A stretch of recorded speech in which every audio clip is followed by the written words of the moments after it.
Today's mobster is a man who went from being a soldier in the Genovese crime family to becoming an FBI informant.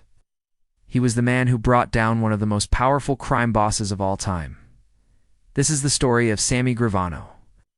Sammy grew up in Brooklyn, New York in the 1950s. His father ran a numbers racket, and his brother was a capo in the Colombo crime family. So it wasn't surprising when Sammy got involved with organized crime. When he was just 18 years old, he joined the Genovese crime family and became a soldier under Joe Colombo. For the next decade, he committed crimes for the family. But we don't know what they were, because it's not public knowledge. It was only after he became an informant that the FBI started keeping tabs on him. In 1984, the FBI sent an undercover agent to infiltrate the Genovese crime family. His name was Joseph Pistone. Over the next 6 years, he rose through the ranks and even got to befriend the boss of the family, Anthony Fat Tony Salerno. But this wasn't an easy task. Salerno distrusted outsiders and kept him at arm's length for most of their relationship. However, Pistone befriended many other high-ranking members, including Sammy Gravano.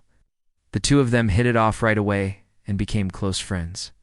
Sammy trusted Joseph so much that he took him under his wing and began teaching him the tricks of the trade. Since he'd been in the business for almost 20 years by that point, he knew every restaurant and bar in the city that had mob connections. Joseph would go to these places and scope them out while Sammy stayed in the car waiting for him. In fact, there was nothing Joseph did that Sammy didn't school him on. Soon he was like a little brother to Sammy. However, the FBI had no idea that Sammy was teaching Joseph. They were only watching Joseph and assumed that he was teaching Sammy how to become a mobster. Everything changed when Fat Tony was arrested in a massive FBI sting operation called Operation Pizza Connection. They busted over 60 mobsters that day, including Joseph. At first, Sammy tried to stay loyal and visited his friend in prison. But he quickly realized that life as a mobster wasn't worth it. This included racketeering, extortion, loan sharking, drug trafficking, and murder. He gave up all his mobster friends, including Fat Tony. He also testified against them in court and helped put many of them behind bars. However, he didn't testify against everyone. There were some mobsters he didn't like and saw as enemies. One of them was his former boss, Joe Colombo.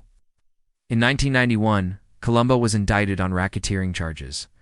The feds thought Sammy would testify against him, but he refused. A few months later, Colombo was released on bail, and soon after he left the country. However, the judge revoked his bail, and Colombo was arrested. At the same time, Sammy was driving home one night when 4 men in ski masks jumped him. They beat him with wooden bats and left him for dead. Sammy survived, but couldn't speak for weeks. Everyone thought his attackers were Colombo's men, but it wasn't clear why they attacked him, since he hadn't testified against him yet. Maybe they wanted to send him a message, or maybe they were trying to kill him before he could testify. I don't know for sure.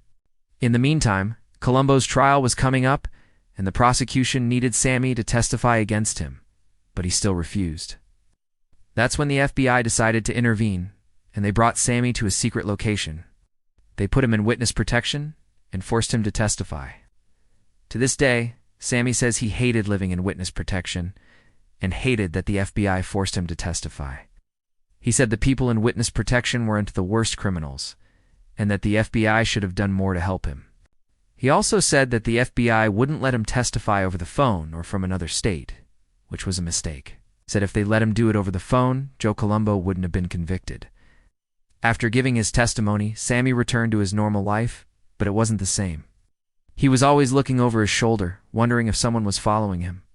He also had nightmares about being beaten up again. However, he never went back to his old life. Instead, he reinvented himself and tried to make an honest living. He opened a car dealership and worked as a used car salesman. However, his past always seemed to come back and haunt him. In 1997, Fat Tony was released from prison and returned to his lavish lifestyle. Soon after, Sammy was hanging out with Fat Tony again, and people started to wonder if he'd become an undercover mobster. However, that wasn't the case. Sammy was actually working as an informant again, this time for the Gambino crime family. He helped them take down Fat Tony once and for all.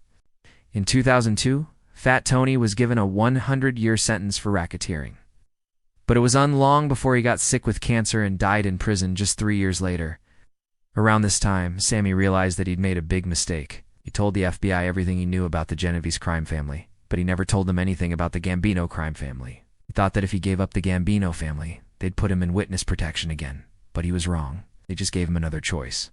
They told him he could either testify against the Gambinos or face criminal charges himself. At this point, Sammy had no choice.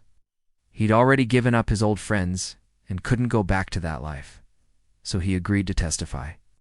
He gave up many of the Gambino crime family's secrets, including information about John Gotti. In 2008, Sammy was back in court testifying against mobsters. It was like old times. However, this time he was on the other side. Now that he'd given up both the Genovese and Gambino families, Sammy expected the FBI to protect him, but they didn't. They believed they'd thrown him under the bus and abandoned him. And in a way, they had. They didn't want Sammy getting hurt, so they decided not to protect him. Instead, they hoped that the mob would leave him alone now that he'd given up so much information. But the mob didn't forget about Sammy.